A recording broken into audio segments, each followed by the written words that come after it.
ইরানে বাজছে যুদ্ধের দামামা। তেহরান থেকে ইস্পাহান, কারাচ থেকে তাবরিজ, কুম সহ একাধিক শহরে ছড়িয়ে পড়েছে অস্থিরতা। শুরুটা ছিল বাজারের ভেতর শান্তিপূর্ণ অর্থনৈতিক প্রতিবাদ দিয়ে, কিন্তু কয়েকদিনের ব্যবধানেই সেই প্রতিবাদ রূপ নেয় সহিংস সংঘর্ষে। পোড়ানো হয় বাস, ব্যাংক, দোকান, সরকারি স্থাপনা, হাসপাতাল, এমনকি ধর্মীয় স্থাপনা, মসজিদও। প্রাণ হারাচ্ছেন সাধারণ মানুষের পাশাপাশি শিশুও।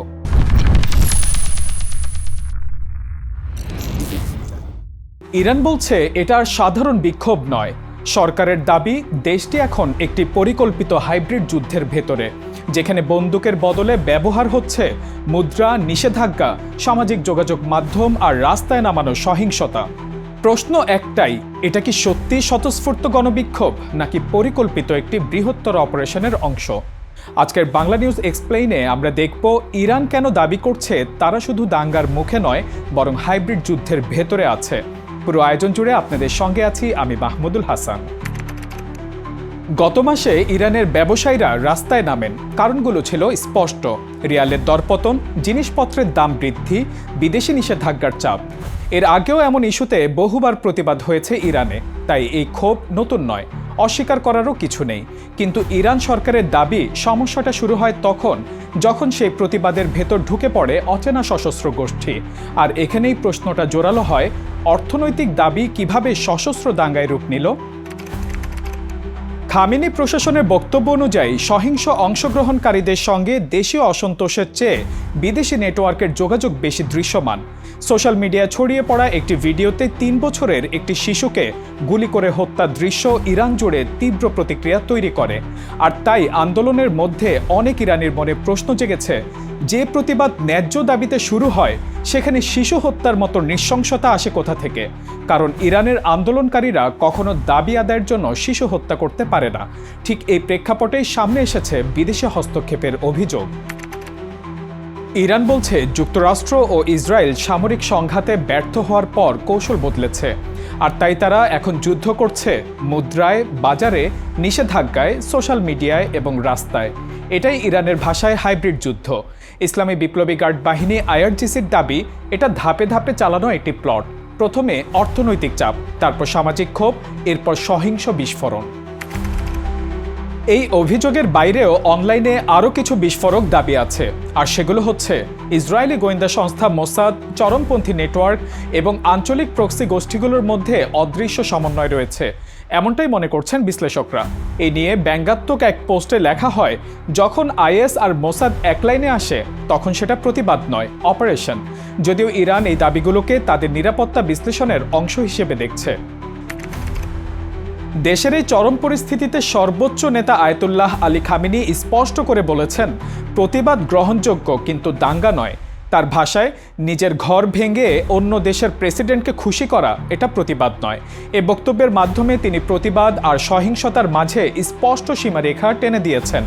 এদিকে সোশ্যাল মিডিয়ায় ট্রাম্পকে ফেরাউন আখ্যা দিয়ে একটি কার্টুন পোস্ট করেছেন খামেনি। ছবির বার্তায় খামেনি ট্রাম্পকে ফেরাউন ও নমরুদের মতো ইতিহাসের স্বৈরশাসকদের সঙ্গে তুলনা করে সতর্ক করে বলেছেন, অহংকারের পরিণতি একই রকম হয়। ইরান ইস্যুতে সবচেয়ে আলোচিত অভিযোগ আসে হ্যাকিং গ্রুপ হ্যান্ডেলা থেকে। তাদের দাবি, মোসাদের ইরান ডেস্কের এক অপারেটিভ দীর্ঘদিন দাঙ্গাকারীদের অর্থ ও নির্দেশনা দিচ্ছিলেন। এনক্রিপ্টেড যোগাযোগ হ্যাক করার কথাও বলা হয় সেখানে।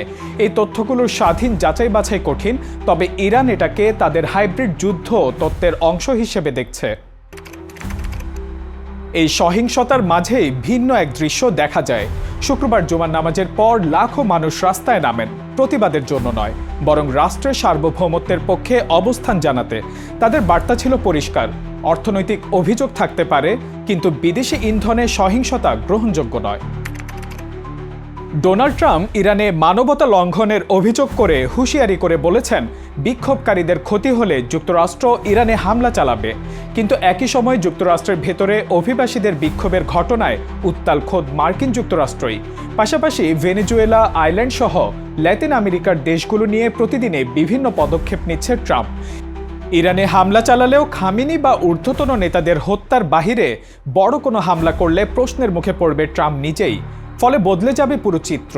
এদিকে ইরানে অবস্থিত মার্কিন নাগরিকদের ওয়াশিংটনের কাছ থেকে কোনো ধরনের সহায়তা পাওয়ার প্রত্যাশা না রেখে এখনই ইরান ছাড়ার নির্দেশ ভয়াবহ কিছুর দিকেই ইঙ্গিত করছে। এর আগে যুক্তরাষ্ট্রের হুমকির মুখে সরকার বিরোধী বিক্ষোভের দমনে কঠোর অবস্থান নিয়েছে দেশটির ইসলামী বিপ্লবী গার্ড IRGC। এক বিবৃতিতে তারা বিক্ষুব্ধ জনতার উদ্দেশ্যে রেড লাইন ঘোষণা করেছে। বিবৃতিতে বলেছে, জাতীয় নিরাপত্তা রক্ষা করা সেনাদের জন্য রেড লাইন, কোনোভাবেই তা লঙ্ঘন করতে দেওয়া হবে না। একই সঙ্গে দেশটির সামরিক বাহিনী ঘোষণা করেছে তারা জনসম্পত্তি ও কৌশলগত অবকাঠামো রক্ষায় প্রস্তুত। বিশ্লেষকদের মতে ইরান শুধু একটি রাষ্ট্র নয়, এটি মধ্যপ্রাচ্যের শক্তির ভারসাম্যের কেন্দ্র। এখানকার অস্থিরতা ছড়িয়ে পড়লে প্রভাব পড়তে পারে লেবানন, সিরিয়া, ইয়েমেন থেকে ইরাক পর্যন্ত।